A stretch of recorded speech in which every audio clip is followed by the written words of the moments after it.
Welcome to news 360. మనం ప్రస్తుతం పలమనేరు నియోజకవర్గంలో ఉన్నాము. ఇక్కడ నుంచి కాంగ్రెస్ పార్టీ అభ్యర్థిగా బి శివశంకర్ పోటీ చేస్తున్నారు. రాష్ట్ర వ్యాప్తంగా కాంగ్రెస్ పార్టీ ఈసారి గట్టి పోటీ ఇస్తుందంటారు. ముఖ్యంగా పలమనేరు నియోజకవర్గంలో కూడా శివశంకర్ గత కొద్ది రోజులుగా వర్కౌట్ చేస్తున్నారు. సో పలమనేరు నియోజకవర్గంలో కాంగ్రెస్ పార్టీ బలాబలాలు ఏ విధంగా ఉన్నాయి, కాంగ్రెస్ పార్టీ జెండా ఎగరవేయడానికి ఆయన చేస్తున్న ప్రయత్నం ఏంటి అనేది ఆయన మాటల్లోనే ఉందాం. నమస్తే అండి శివశంకర్ గారు. ఏంటి ఎలా ఉంది కాంగ్రెస్ పార్టీ ప్రచారం కానీ ఇక్కడ ఊపు కానీ? అంటే ఆల్రెడీ ఇంతకుముందు టీడీపీ తర్వాత వైఎస్ఆర్సీపీ ఇలా గెలుచుకుంటూ వస్తుంది. సో చాలా గ్యాప్ తర్వాత మళ్ళీ కాంగ్రెస్ పార్టీ ఇక్కడ తన సత్తా చాటాలని ప్రయత్నం చేస్తుంది. మిమ్మల్ని అభ్యర్థిగా ప్రకటించారు. సో ఏంటి మీరేం చేయబోతున్నారు? ఎలా ప్రచారం ఎలా సాగుతుంది? పలమనేరు నియోజకవర్గంలో అద్భుతమైన రెస్పాన్స్ ఉంది. పండగ వాతావరణం నెలకొనింది. తప్పకుండా పలమనేరులో గెలిచేది కాంగ్రెస్ పార్టీనే. ప్రతి ఊర్లలో నిర్మోహమాటంగా ప్రతి దళితుడు, ఎస్సీ ఎస్టీ మైనారిటీ వర్గాలు, మైనారిటీలు అయితే ప్రతి గ్రామం ఓపెన్గా టీడీపీకి ఓటేయం, బీజేపీతో పొత్తు పెట్టుకుంది, మేము బీజేపీకి ఊరుతాం. నాకు షాక్. ఊర్లు నన్ను పిలిచి నిన్న భద్రాచలం గ్రామంలో టీడీపీలో ఉన్న వాళ్ళంతా 50 మంది వచ్చినారు. యాక్చువల్లీ వీళ్ళందరూ 10 సంవత్సరాల ముందు కాంగ్రెస్లో ఉన్నోళ్ళు. కాబట్టి నేను ఇప్పుడు నా పార్టీలో కాంగ్రెస్కి జాయిన్ చేసుకోవాలంటే దాదాపు 1.5 లక్ష కండువాళ్ళు నాకు ఇమ్మీడియట్ కావాల. 1.5 లక్ష కాంగ్రెస్ పార్టీ కండువాళ్ళు ఉంటే జాయిన్ చేసుకునే రెడీగా ఉండరు. కాబట్టి జాయిన్ చేసుకునే దానికి నేను ఎవరు? ఆల్రెడీ ఈ పార్టీ మీ పార్టీ, మీ అందరి పార్టీ, మీరందరూ ఉండోళ్ళే. నేను ఒక వాచ్మ్యాన్ మాత్రమే, నేను ఒక వర్కర్ మాత్రమే. ఈ పలమనేరుకు ఒక వాచ్మ్యాన్ లాగా ఉంటా. ఎక్కడైతే ఇసుక మాఫియా కానీ, ఎక్కడైతే అన్యాయం జరుగుతుందో, ఎక్కడైతే అరాచకాలు జరుగుతూ ఉన్నాయో అక్కడ తప్పకుండా నా విజిల్ పనిచేస్తుంది. ఎక్కడైతే ఇంకా విపరీతం అయిపోతే ఈ అన్యాయ అక్రమాలు, ప్రతి ఆడబిడ్డలు బిందెలు ఎత్తుకొని రోడ్లో నిలబడతా ఉంటారు. చాలా వరకు ఆ దౌర్భాగ్య స్థితి చూసి పోలీసు వాళ్ళందరూ లాఠీగడ పనిచేసే విధంగా నేను సహకరిస్తానని చెప్పని మనస్ఫూర్తిగా సభాముఖంగా తెలియజేస్తా ఉంటాను. రెండోది, ఇక్కడ అసలు ఎందుకు మీరు ఈ పలమనేరు కాన్స్టిట్యూన్సీ ఎందుకు ఎంచుకున్నారు? మీరు ఎందుకు ఇక్కడ పాలిటిక్స్? పుట్టింది ఇక్కడే. నల్లగొట్లపల్లి శివశంకర్ నా పేరు. నల్లగొట్లపల్లి శివశంకర్ నుండి బివిఎం శివశంకర్ స్థాయికి ఎదిగలిగినాం. కొన్ని కోట్ల మంది ఆదరించినారు నన్ను. కొన్ని కోట్ల మంది ఈ ఆంధ్రప్రదేశ్ రాష్ట్రం మొత్తం చూసినారు, ఈవెన్ మీతో సహా. కానీ నేను ఎవరు అనేది మీకు తెలియదు. గత 5 సంవత్సరాల ముందరే నువ్వో రాయి నేను శిల్పి సాంగ్, అద్భుతమైన సాంగ్. నువ్వో రాయి నేను శిల్పి చెక్కుతున్నంతసేపు, నిన్ను నేను చెక్కుతున్నంతసేపు అని ఆ శిల్పి సాంగ్ తీసింది నేనే, అందులో యాక్ట్ చేసింది నేనే. బివిఎం సంస్థ కర్త కర్మ క్రియ నేనే. కాబట్టి మీతో సహా చాలా మంది, కొన్ని కోట్ల మంది ఆ రోజు ఆ సాంగ్లన్నీ చూసి ఆదరించినారు. ఇదే మనం కూర్చున్న ఇదే జాగా నా ఆవుల షెడ్. ఇది నా ఆవుల షెడ్ ఈరోజు పార్టీ కార్యాలయం అయింది. ఈ ఆవులు మేపిన నా 3 ఎకరాల పొలము ఈరోజు పార్టీ కార్యాలయం ఆఫీస్ అయింది. కాబట్టి తప్పకుండా ఇక్కడ నేను లోకల్ని, ఇక్కడే పుట్టినాను, ఇక్కడే పెరిగినాను, ఇక్కడే చదువుకున్నాను. ఈరోజు పలమనేరు కష్టాలన్నీ చూసినాను.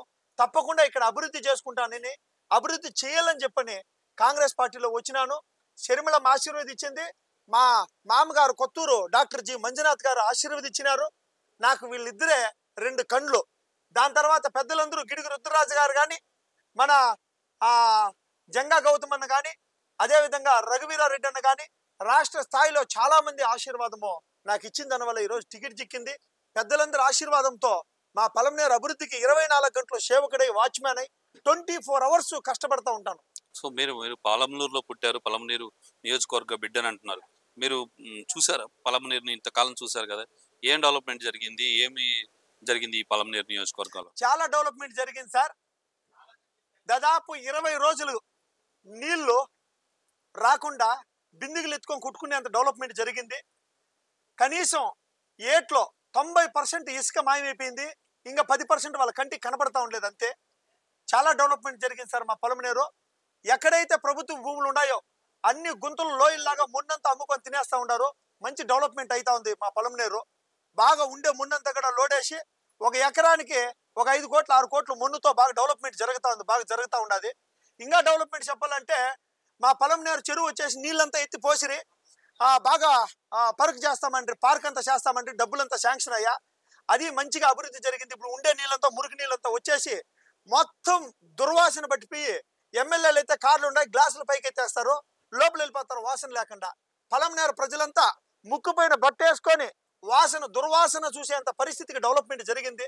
మా పలంనేరు నియోజకవర్గం బెంగళూరుకి తమిళనాడుకి అతీతంగా ఉండాల్సిన ఒక నగరం ఈ రోజు వచ్చేసి జాబులు లేకుండా ఇక్కడ ఉండే వాళ్ళందరూ ఖాళీ చేసి వేరే దేశాలు వెళ్ళిపోయినారు.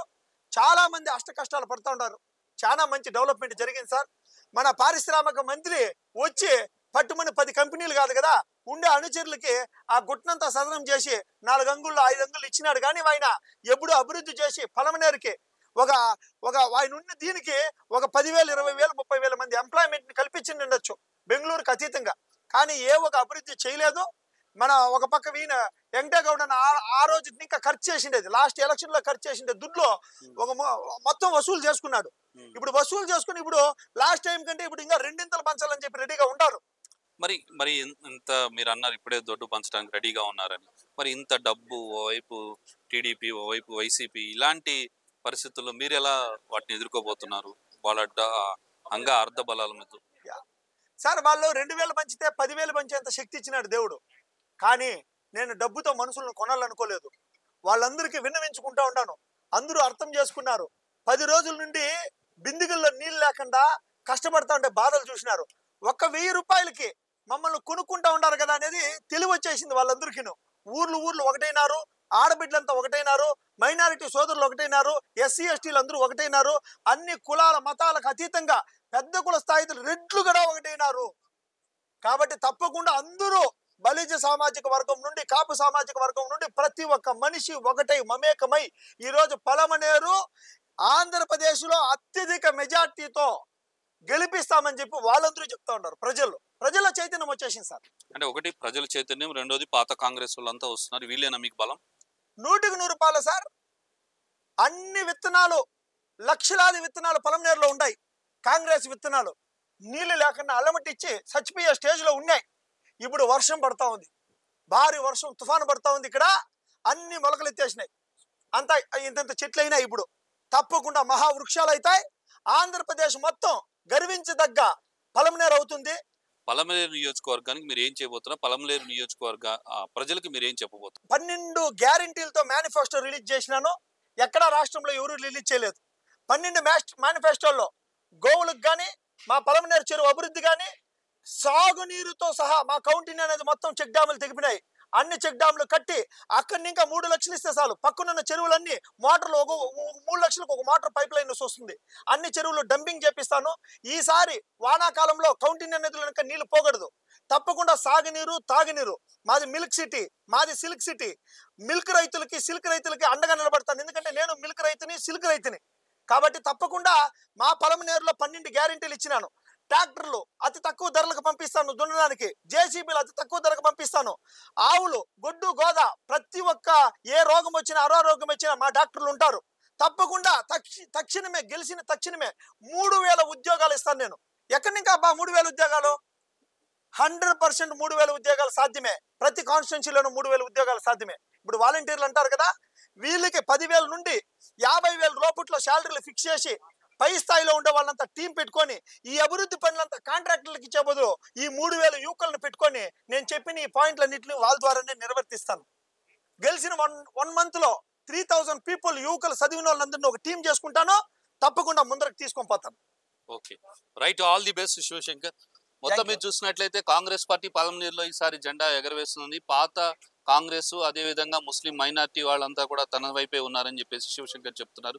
చూడాలి మే 13వ తారీఖు ఇక్కడ పలమనేరు ప్రజలు ఎవరిని గెలిపిస్తారు ఏంటి అని. ఇది వాటి స్ట్రైట్ టాక్ చూస్తూనే ఉండండి. న్యూస్ 360 నిజం ఆలోచనను మారుస్తుంది.